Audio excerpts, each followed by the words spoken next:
welcome to the first session of our patient education programme for 2025, hosted by Hashir International Specialist Clinics and Research Institute for Misophonia, Tinnitus and Hyperacusis.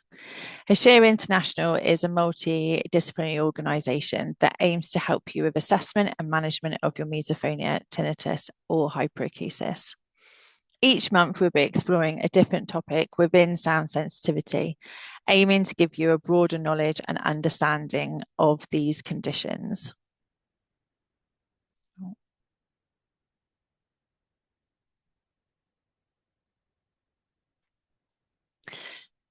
Good evening. Welcome to the first session of our patient education programme for 2025, hosted by Hashir International Specialist Clinics and Research Institute for Misophonia, Tinnitus and Hyperacusis.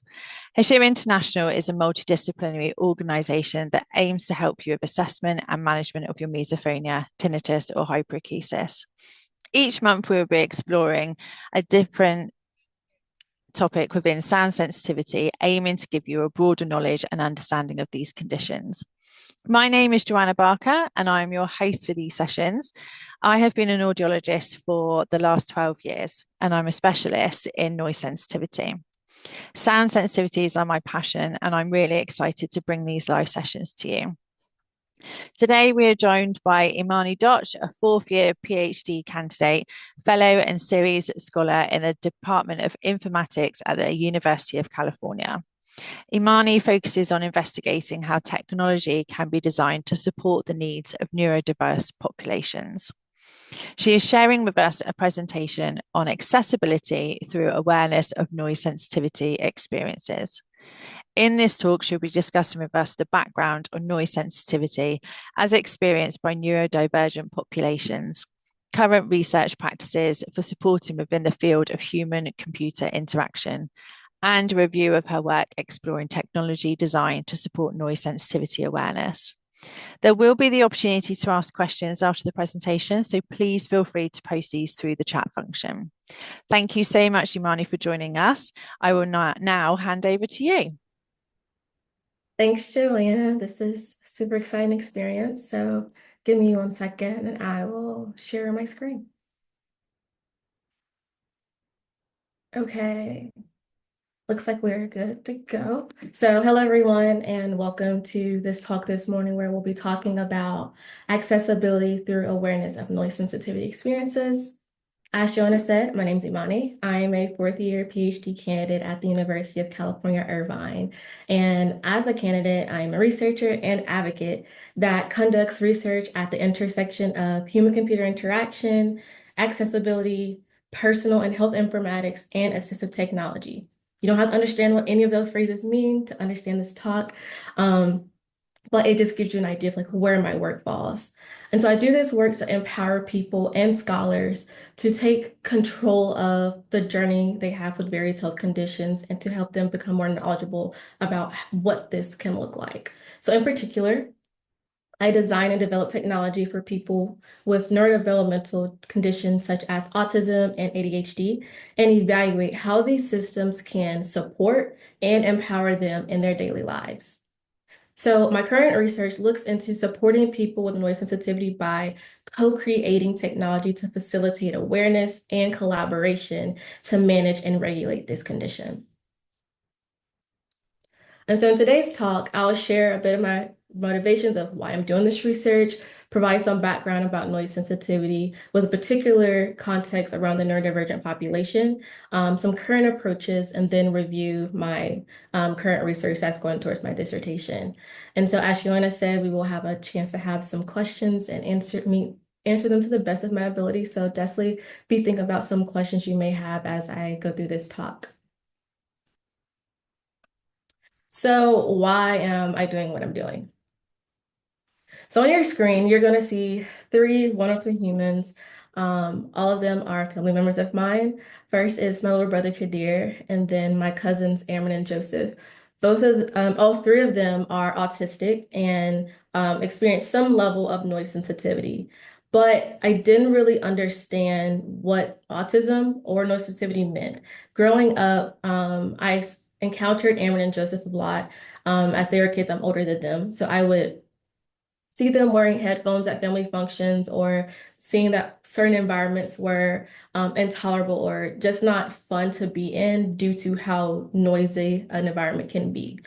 But this conditions start to hit a little closer to home for me when my little brother Kadir was diagnosed with autism, and I would see that certain sounds were a bit problematic for him. And there's one instance in particular that was, I would say, is kind of like that pivotal moment for me. Our family was out to dinner one night, and it was the end of the dinner, and we all had our takeout boxes.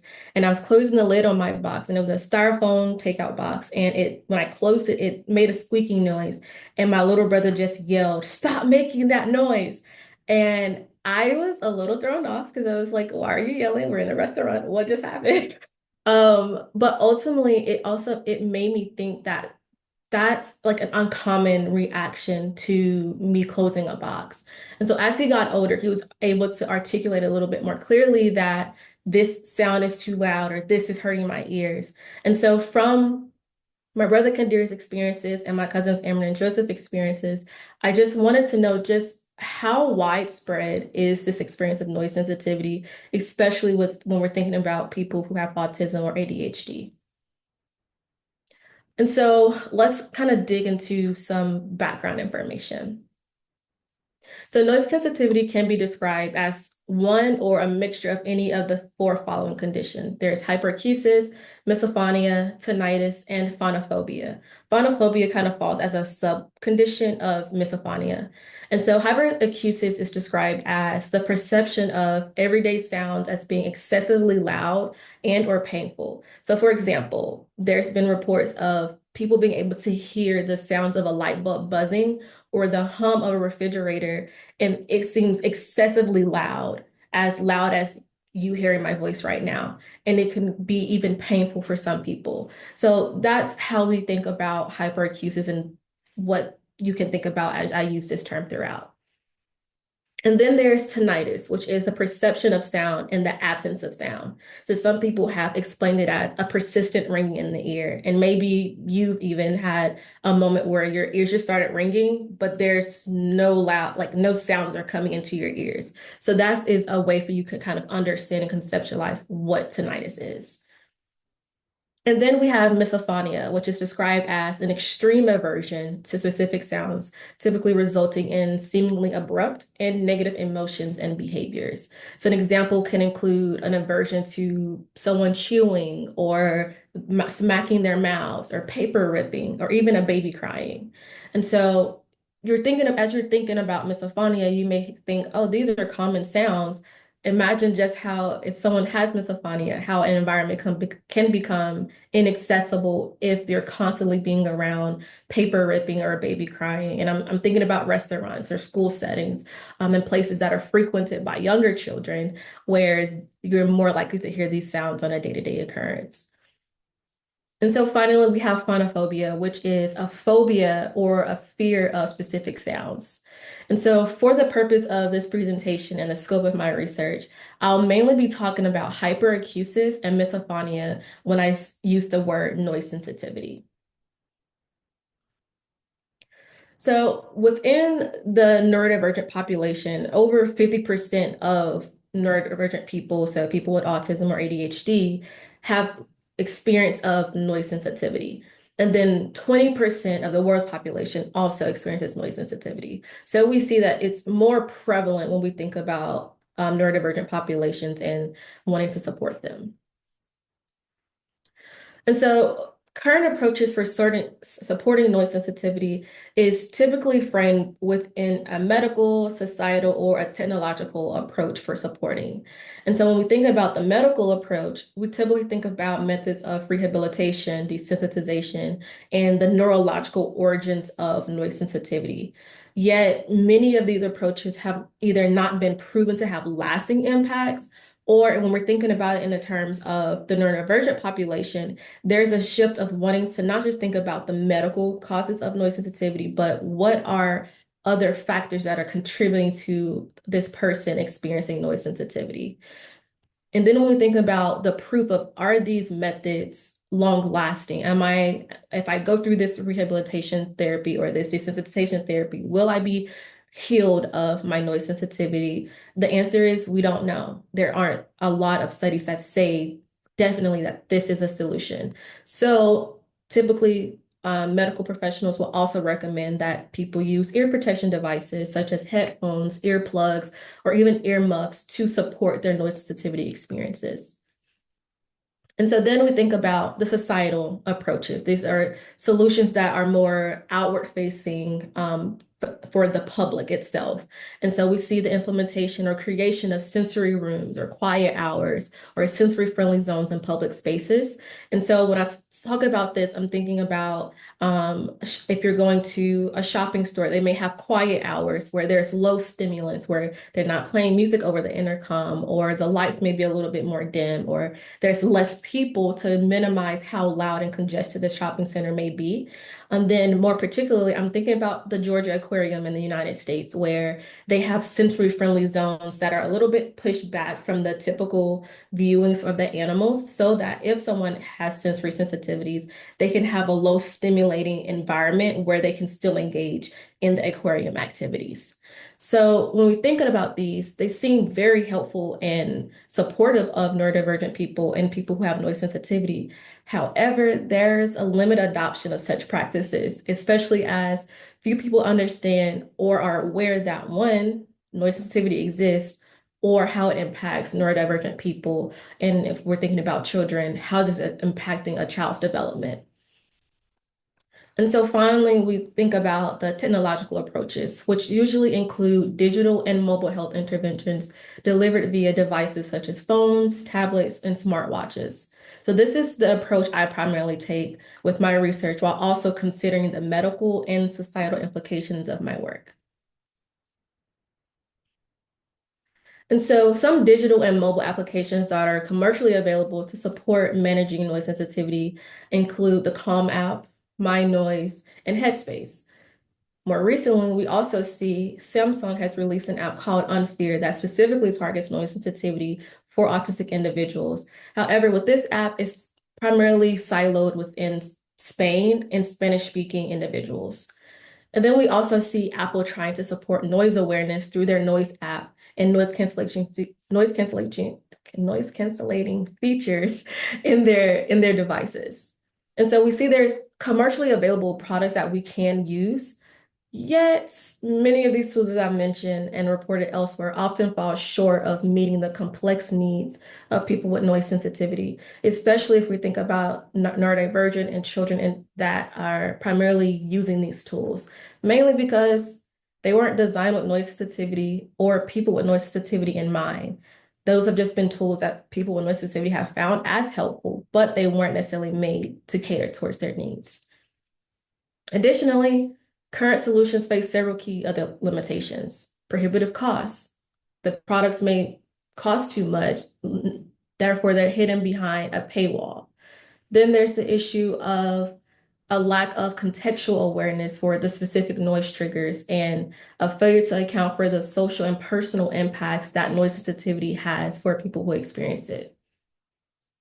And then further, as we think about ear protection devices, they're frequently inadequate, either blocking too much sound and causing isolation for the person, or not blocking enough sound for it to provide meaningful release for the person wearing them.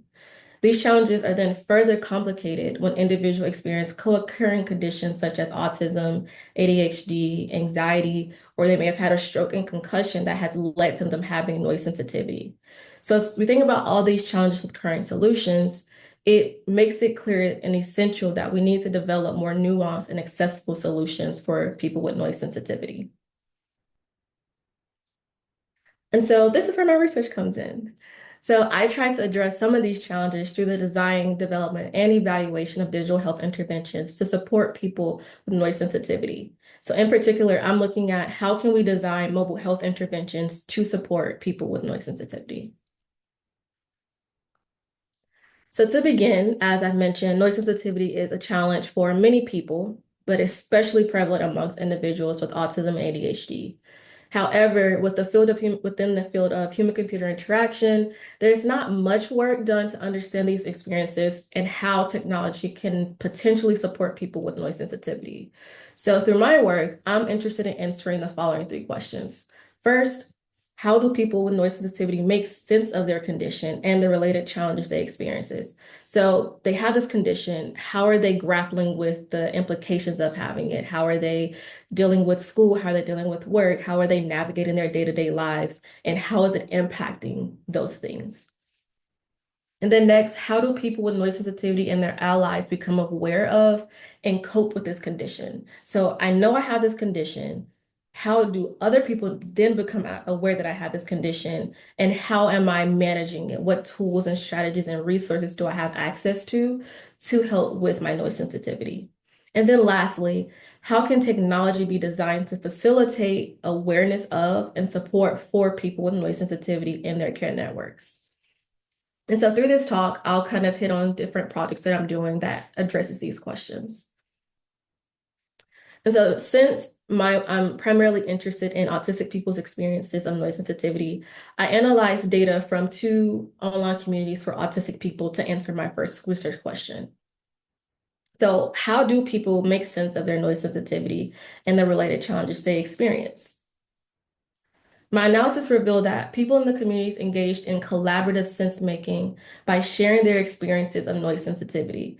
This included sharing their personal triggers, moments of sensory overload and meltdowns, and how this condition impacted their work, school, and social lives. And so by sharing this, it created a community of support and that they weren't necessarily getting in the real world from other people. And then they also shared how they manage their noise sensitivity by means of noise reduction methods, avoiding places and triggers, and the search for creation of autism/sensory-friendly spaces. So again, we see a community depending on one another to trade off, well, this method helped me, maybe it will help you, or I didn't find this resource helpful, what is another resource?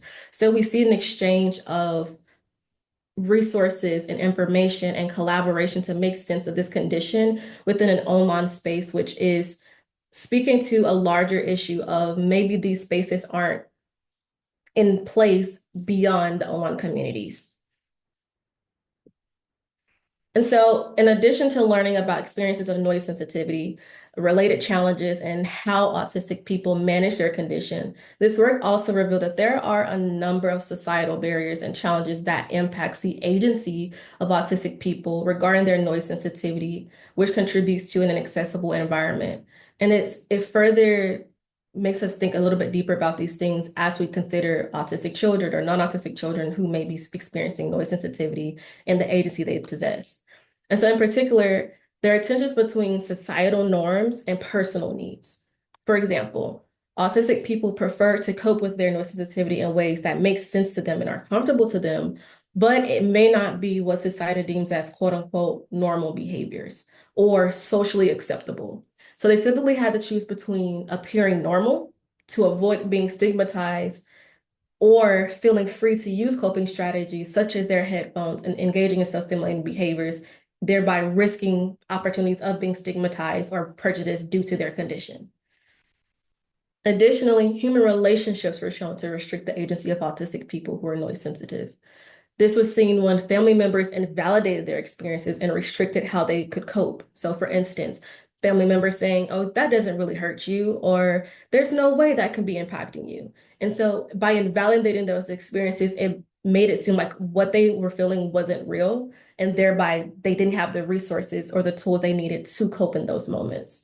It's also seen by employers and schools failing to provide necessary accommodations. Again, noise sensitivity is typically an invisible condition. So if there's no knowledge about it, but you ask for the accommodations, you're less likely to get it unless you disclose that you have that condition. And that's where we see the third thing, when autistic people fear disclosing their autism due to stigmas and repercussions they may face in the school and the workplace. So in order to receive accommodations at work and in school, they had to out themselves, regardless of wanting to or not. And so in addition to those findings, during the analysis of the online communities, I also found that despite the community being for autistic people only, there were non-autistic people engaging in these spaces, trying to make sense of their noise sensitivity because they knew that it was an experience by autistic people. And so to further understand this experience more generally, I then opened up my search from not just neurodivergent populations, but the population in general to include anybody who's experiencing noise sensitivity and conducted interviews to dig a little bit deeper into some of the things that I saw in the online community, predominantly issues of agency, things about awareness and how people are managing their condition. And so the second study aimed to understand more generally how do people with noise sensitivity and their allies become aware of, manage, and regulate this condition. So I interviewed people with noise sensitivity and caregivers to discuss how they became aware of their noise sensitivity and what practices and methods they enacted to manage and regulate the condition. So from these interviews, I learned that people manage and regulate noise sensitivity based on three types of awareness. The first is self-awareness, in which the person with noise sensitivity becomes aware of their noise sensitivity or triggers that causes their noise sensitivity to flare. And then they enacted some type of strategies to support themselves. The next is others awareness, where someone other than the person with noise sensitivity became aware of the condition or its triggers and enacted strategies on behalf of the person. So this would happen either with the consent of the noise sensitive person or outside of the consent of the noise sensitive person. And so then finally, I identified this concept of joint awareness, in which we see both the person with noise sensitivity and someone else coming together and having a joint awareness of the condition that exists, its triggers, and then working together to manage or regulate their noise sensitivity experiences. And so once awareness was found out or became a thing, different strategies were enacted depending on who holds the awareness. So for example, strategies under self-awareness included sound blocking and masking, as well as self-stimulating behaviors. So sound blocking and masking could include using headphones or ear protection devices to either completely block out sounds or just to mask a sound by listening to music or listening to an audiobook or some sound that is more calming and acceptable to the person to block out or mask sounds that were aversive or causing pain for that person. And then when we see others that were aware, they responded by adapting the environment around the person with noise sensitivity, avoiding the locations or sounds, or creating or using toolboxes and compromise of various regulation strategies. So adapting the environment may include putting sound insulation in a particular part of that house where that person is going to be most often. Or if it's a day after school and the kids are in the living room watching TV, then there's not a TV on in the bedroom or there's not a radio on somewhere that's going to cause more noise in that environment. So that's why we see the adapting of different environments for people with noise sensitivity. Or they'll just outright avoid a location. I had someone say, I don't take my kids to Disney World because I know they're going to encounter so much noise that it's going to be intolerable for them to actually enjoy their experiences at Disney. And then lastly, the toolboxes was where parents or family members would create even like a jar with sticky notes that says, if you're stressed, pull something out and engage in that activity. So that may be going on a walk, journaling how you're feeling, doing some breathing exercises, different strategies to help them calm down in that moment. So that's where we see the creation of regulation toolboxes. And then finally, under joint awareness, we see strategies that include both of the things from self-awareness and others awareness, but also this act of information sharing and collaboration. So that typically would be either the person who has more sensitivity or a caregiver telling the other person that, hey, this is my condition, or this environment is too much, or this sound is triggering, or we can't go to McDonald's for lunch because there's always going to be somebody in there crying, or there's going to be something happening in that environment that's too overwhelming for me. And then at that point, they work together to find alternative plans to work around the trigger or the noise sensitivity condition. And so from these two studies and the research at the intersection of noise sensitivity, technology and sensory sensitivities, and health management, I gather that to effectively support people with noise sensitivity, there must be one awareness that the condition exists and what are particular triggers for a person. This means not just awareness for the person who has a condition, but a family member, friends, educators, and even the general public. And then once there's awareness, support requires a collaborative effort. Many approaches so far puts a lot of the responsibility on the person with noise sensitivity to manage their condition, to regulate their behaviors, to tell other people what's going on. And that creates a lot of fatigue for the person with noise sensitivity to have to always figure it out. But if we take a collaborative approach, this can minimize potentially triggering environments and lead to others being more informed and proactive in how they can support people with noise sensitivity. And so finally, there's a need for assistive technologies that are designed to support this population, their care networks, and foster accessible spaces. And so based on my former studies and through a series of design workshops with people with noise sensitivity and their allies, I've established 4 principles that should guide how we think about the design of technology to facilitate this awareness and collaboration between people with noise sensitivity and those around them. So the first is that assistive technology should provide multimodal feedback. This may look like using various forms of feedback, such as visual aids, haptic feedback, such as like how your phone may vibrate or alert when you're using it or wearing it, linguistics, so verbal cues and information, etc., to communicate information about the noise level, potential triggers of an environment, and other relevant contextual information. Second, assistive technology should allow flexibility in management and regulation. For example, this may look like tracking contextual information with suggested management and regulation strategies tailored to a given context. So this means more personalized approaches and maybe even the integration of artificial intelligence to help track and provide in-time support given a particular context.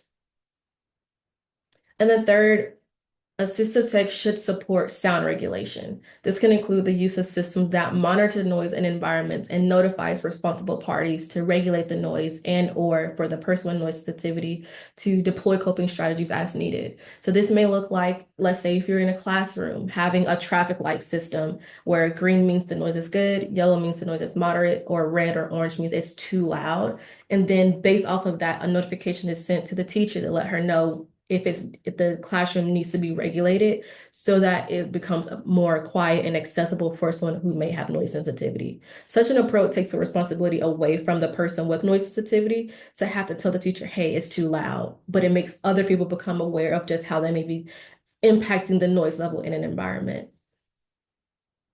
And then finally, assistive technology should be designed to prioritize user autonomy and minimize user burden. This means that systems should support people with noise sensitivity's preferred methods of regulating while also fostering awareness, which can be done through sound regulation practices as mentioned in step number 3. And so with those design principles in mind, I began to answer my third research question. How can technology be designed to facilitate awareness and support amongst people with noise sensitivity in their care networks? So through 8 design workshops and many prototypes, I've been working with people with noise sensitivity in Southern California to understand how can technology support their needs. Taking insights from the design workshops and all of the formative studies I've done so far, I've worked with developers in creating an app that we're calling Audio Buddy. Audio Buddy incorporates the 4 design principles and offers emotional awareness and regulation through check-ins, so they can check how am I feeling at a given moment, and then is it the noise that's contributing this, or is there something else? And then they can decide how to move to change things based off of that.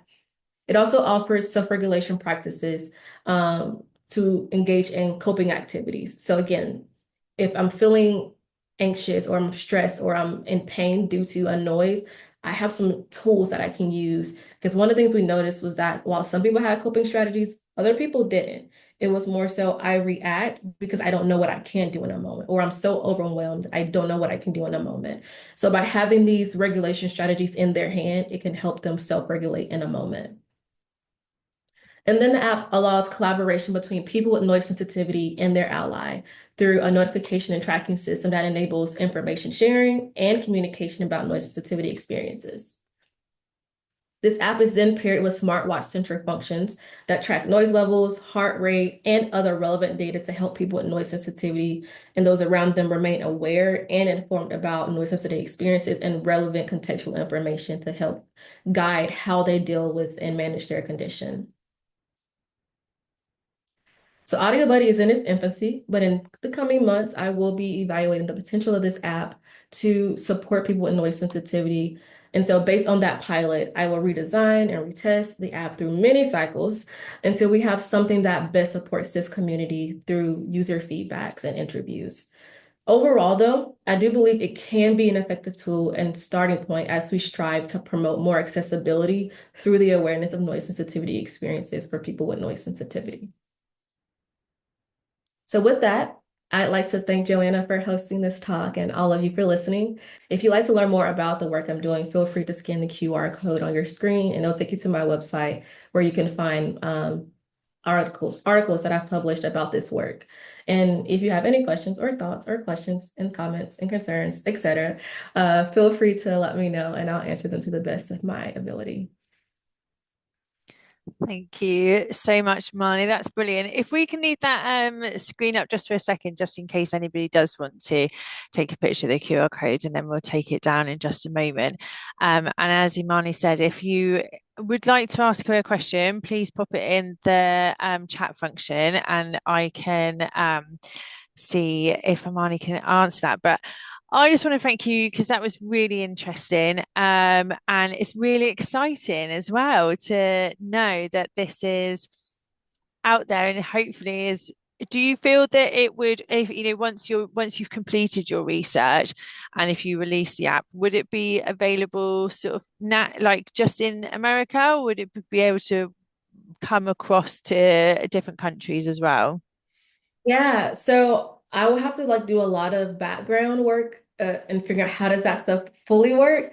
But my ideal circumstance would be that this would be a tool that's accessible to not just to people in the US, but anywhere that has access to app stores. Because I think that's one of the biggest challenges now is that a lot of the work that's being done is siloed in different communities, but this is a condition that's widespread. So if we can get tools that are accessible to many people and scaled and that's scalable, we can see some drastic changes within noise sensitivity support for people with this condition. Amazing. That's brilliant. Can I get you to take that screen down now, Imani? Would that be okay? Thank Absolutely. you.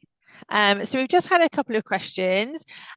We've got one from M Page. I love your research. Thank you for sharing. I'm wondering how the app would help if it's only certain sounds that trigger as opposed to general noise level. So how would it work if it's triggering specific sounds and not just general? So that is something that we're working on integrating as well, because right now it is just general noise levels. But through the interviews and the design workshops and whatnot, we know that there are certain sounds that are triggering. And so it's a matter of coding in and developing a system that has sound recognition features that if a certain sound is detected, then there's a notification that's sent that supports that person in that moment. But also in that regard, after like let's say you've used this app for I don't know a couple months, a goal of ours is to integrate artificial intelligence capabilities to where, let's say, if you're at school, it's 12 o'clock and you're in the lunchroom, there's always this particular sound. The bell always dings at this particular sound. Before that happens, the app will proactively provide you with some type of tools and strategies to help them before they get into that environment and they're experiencing a triggering moment. So to answer your question, the goal is to implement more sound recognition features as well as AI that can provide proactive support before a particular sound is heard. They also asked how young could users be? Their daughter has misophonia and they are 9. Yeah, so I've been working with kids who the youngest I want to say was 7. And so a lot of their feedback is they could see themselves using this app. But more specifically, we're also looking at how can we design something that's specifically for kids. But overall, with the current app that we do have, I do think I would say 6 and younger, you could use this tool because I think sometimes we kind of um think that some kids like it's hard for kids to adopt certain technologies, but like man, I give my phone to my 3-year-old little brother and he's like navigating it better than me. So I think like my goal was to design something that's very simple and basic in functionality so that even the youngest person could use it and find it helpful for their condition. That's excellent. And I suppose the way that you designed that what you just showed us on the screen with those emojis and things like that means that it is just that bit more user friendly for all ages and all experience levels, and anyone who may have dyslexia or problems like that. It's more inclusive, isn't it? Yeah, absolutely. That's as an accessibility researcher, one of the things is like thinking about how is this accessible in general. Because one of my things that I believe that if it's accessible for one, it makes it accessible for the general population. You think about street curbs, it was probably made for people who are in wheelchairs, but all of us find benefit and support, find it helpful for us. So I take that same thought process into designing this app that if people who are neurodivergent or have other disabilities, how are they using it? And if it's helpful for them, it should be helpful for a lot of other people as well. Perfect. We've had another question from Jack. Said, "Hi, thank you. Does pink noise actually rebuild sound tolerance, or is it just a myth? Any news on the Susan Shaw device?" I'm not too familiar with that myself. I went through the interviews. I've had participants say that they use white noise, they use pink noise, they use gray. Like I don't know exactly how those different sounds work per se, so I can't say if it's fact or fiction. I Completely. think it also, like as you said, it depends on the individual. So some patients with sound sensitivity respond really well to um, pink noise or like sound enrichment for help with hyperacusis. Some patients it doesn't, and it's the same with tinnitus as well.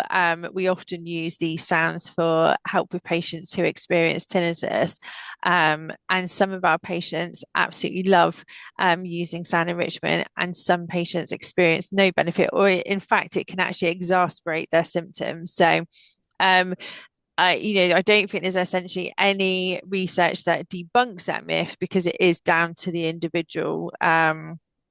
I'm not currently aware of the Susan Shaw device either myself, but my next question was going to be, what do your family think? Have they tested your device? They have not, primarily because of just like I don't want to say necessarily ethical, but like the bias that can be there, right? Yeah. My little brother's like, I can't wait to test your app. And I was like, I can't either, but it may be a while.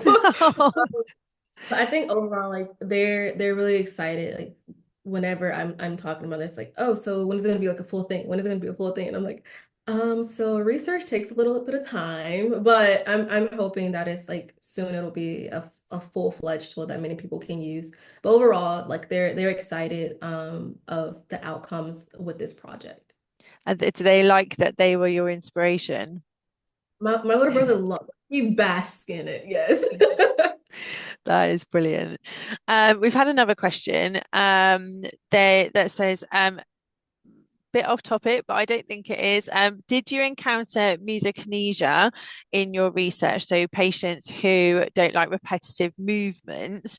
My daughter reacts strongly to certain movements her dad makes, for instance, adjusting in his seat or moving his lips. I don't think right off I haven't like I don't think I've encountered that specifically. Um, but it will be interesting to go back and like see like are there indications of that anywhere in my data. But as of current, yeah, no, I haven't Not had in your any. research. In my experience, there is quite a large proportion of patients with misophonia who do experience some elements of mesokinesia as well. And vice versa, some patients who actually have more mesokinesia triggers than they do misophonia. Um, they often are related to sounds as well. So it's the movement that primarily is the trigger, but there's normally a sound related to it. So, for example, moving lips, there's the worry that we're going to hear smacking of lips.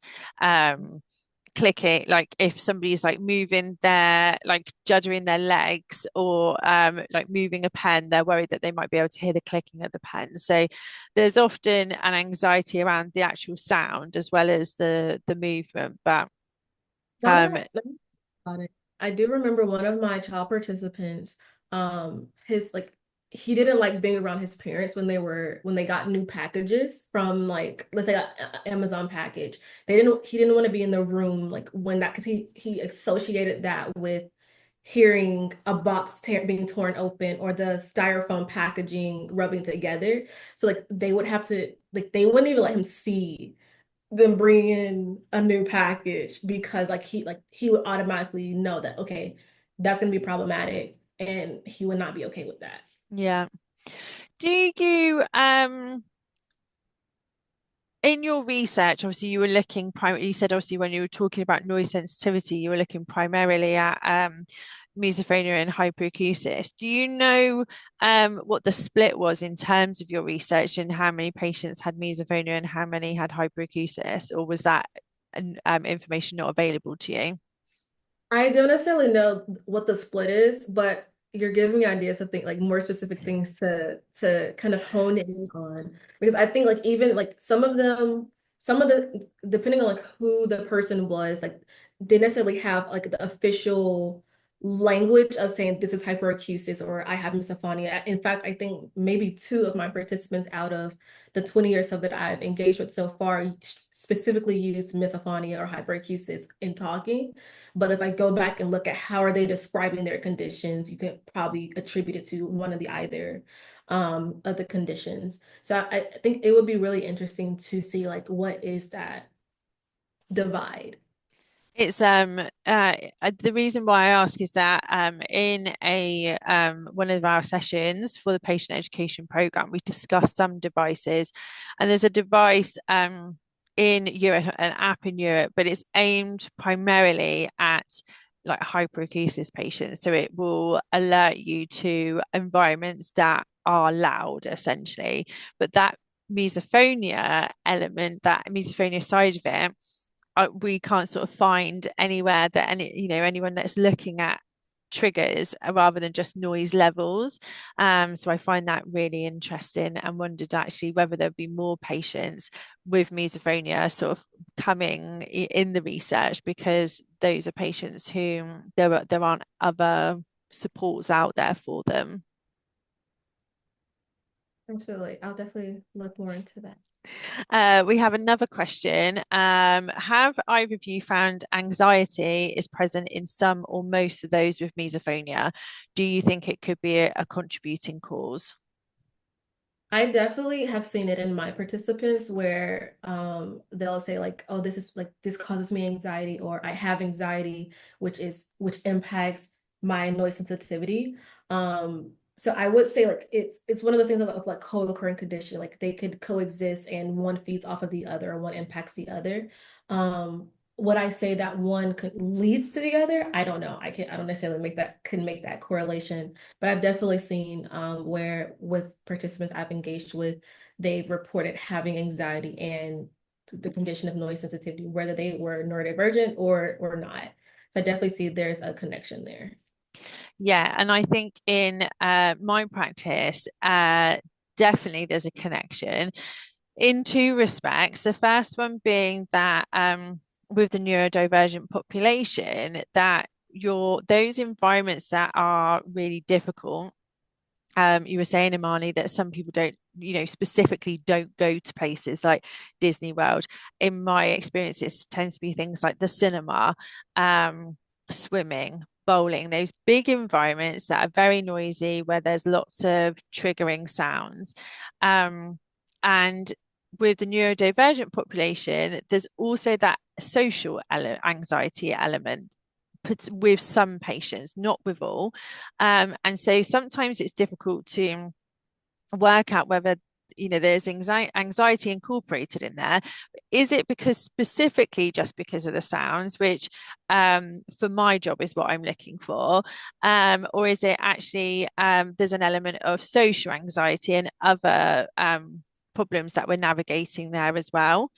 The other aspect of anxiety that we see is where, especially with patients who start to do CBT for noise sensitivity, and we start to look at managing triggering sounds, we find that patients actually, when they're triggered by this sound, they start to manage those triggers much better.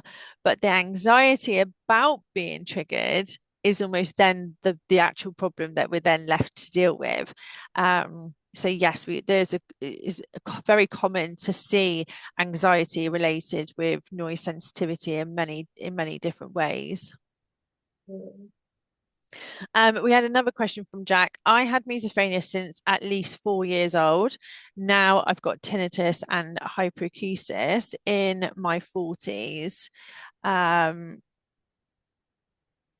There is an addition to that question, so hopefully that will come through.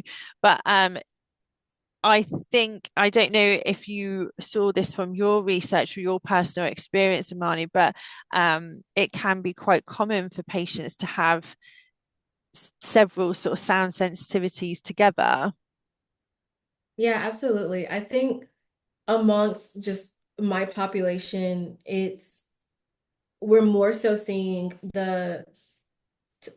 all of it, a mixture of them all. Because like even when I was talking about with misophonia or hyperacusis, it often led to the phonophobia, where because they know that a particular sound is problematic, that it causes them pain, that it's intolerable, it typically would lead to the fear of that sound, to where they didn't even want to be around it because they were afraid of how it would impact how they're feeling. And so even as I think about trying to create solutions for hyperacusis or misophonia, it's so interwoven at times, depending on the person, that it's hard to say that this particular solution is going to support your condition. Because even if it's supporting the misophonia, you still have the hyperacusis or the phonophobia or the tinnitus. So overall, it's like trying to find one solution that fits all. It's kind of unlikely, especially when you go from person to person and how the condition manifests from person to person. So you kind of have to be a bit more strategic about how you're thinking about um, supporting the individual and having more personalized approaches per individual, even if you're starting from a basic framework or tool or system, and then just tailoring it to that individual person, because it can start as one condition and elevate into something else, or a mixture of all the things. And that's what I liked about what you showed us on the app, is it was like, right, okay, this is a way of me writing down and sort of getting out how I'm feeling. And then these are some coping strategies. And you had some sort of mindfulness elements in there, some bits where you can take yourself away from the situation if that's what you need, different coping strategies for, all different situations. So that it multidisciplinary approach essentially to looking at, okay, how can we tackle this, because it isn't a one size fits all answer, is it? And sometimes we need several different approaches, and that's what I say to my patients as well, is that, okay, well, sometimes actually you might need something else in this situation to help you with it, if you're really struggling. And so it's really good to have that all in one place. Right. And definitely as I think about that, because it's going to require, it's not just that one size fits all solution. We want to think about just the agency that we're giving people and choosing how they prefer to cope, and kind of going back to how I was talking earlier about the stigmas and the impacts towards social life because of how someone may perceive someone who's deciding to wear a headphone, or somebody who's stimming to help self-regulate. And so um, I think just as a society, as we create more awareness and more support for people with noise sensitivity, whether they're neurodivergent or they're not, there also has to be some education and literacy going on for the general public to be more mindful about how we're supporting people so that it's not ultimately impacting their agency and deciding how they want to cope and deal with their condition moving forward. I think that was a really important point that you made in the presentation about the fact that it's all on the patient, it's all on the person, that it's their responsibility to disclose this information if they want to. It's their responsibility to seek treatment. And that is something that recurrently comes up in my CBT sessions. It's my problem. I'm the one who has to do this. And it's so frustrating for the patient sometimes, especially in those sort of home environments. And we work on that quite a lot, exploring the patient's thoughts about those situations.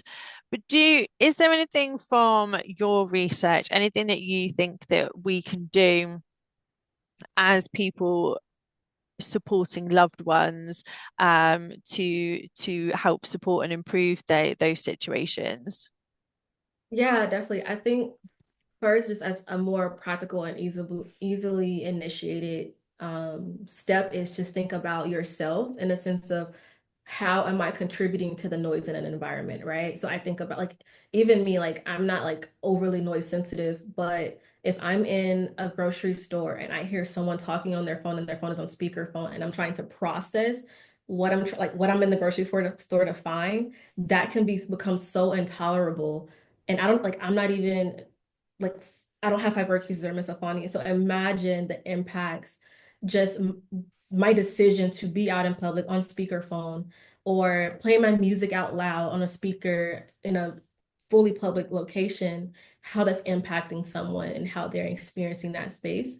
So I think if one, we can just be a little bit more reflective of how we ourselves are contributing to the noise in an environment. That can be just one very practical and low-tech solution for helping people with noise sensitivity. But then also, we all have jobs. We all go to at some point have gone to school. I may have kids who are in school. Advocate for more sensory-friendly classroom sessions or more sensory-friendly spaces for kids who may have sensory differences so that they can have as just as an enjoyable school experience as the next person. Because let's be real, kids are already dealing with enough at school. We want to also make sure we're taking care of their well-being when it comes to sensory differences. So it may be going and saying, hey, can we have a classroom that's a low stimulant space where kids can walk out of their classroom if they're overstimulated to go and sit and what's the word I'm looking for? Desensitized? No. Yes, desensitize. That's maybe the best word. But having those spaces and even at your job, maybe considering the type of keyboard you use. Like I think that's like a simple solution because one of my findings was that for the adults in the workplace, the keyboards or the notifications on somebody's computer constantly dinging whenever they get an email. How can your work environment become more sensory friendly? I think those are ways that we can just think about supporting people in relationships to where it's not on them to Yeah. be the ones to always find the solutions. But also, if you see someone who may be having a hard time, don't stare at them. I think that's very practical.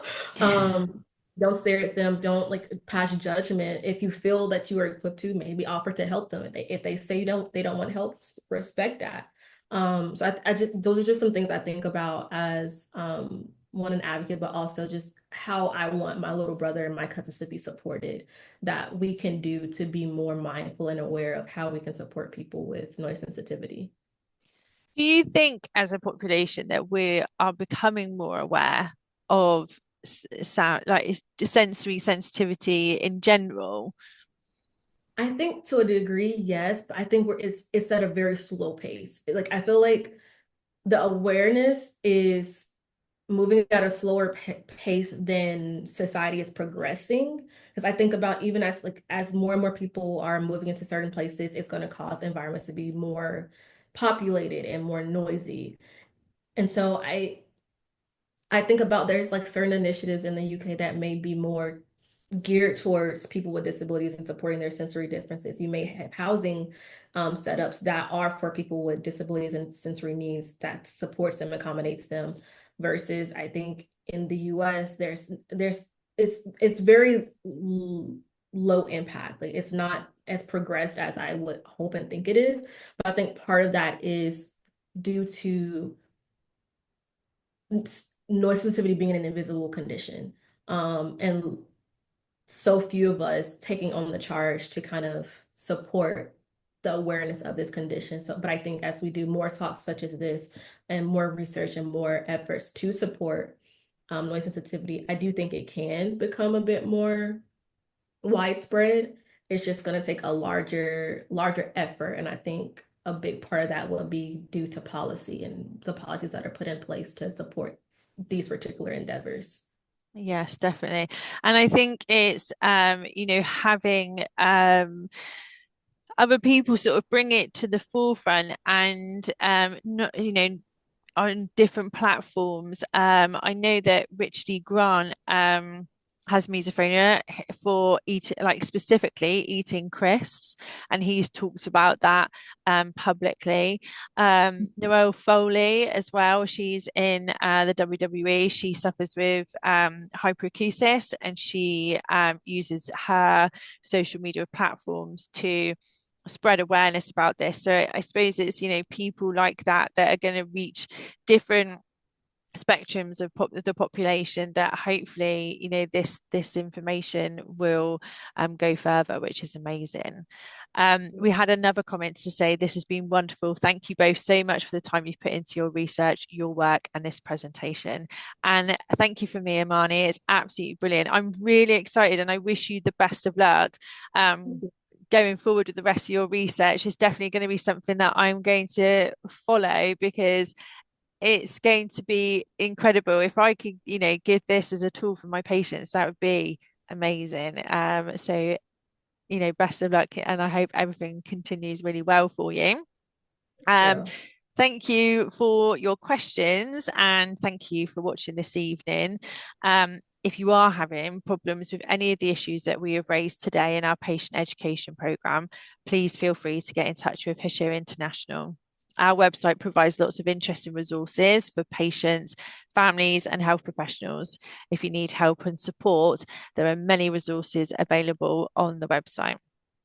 The main aim for Hashir International is to provide private consultations and clinics, delivering specialist care for children and adults with misophonia, tinnitus, and hyperacusis anywhere in the world.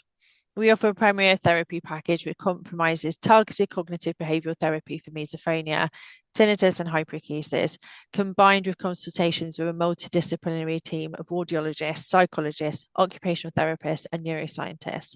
Evaluated research on this package has shown very good results in helping patients to manage their symptoms and significantly improve their quality of life. Thank you for joining us this evening.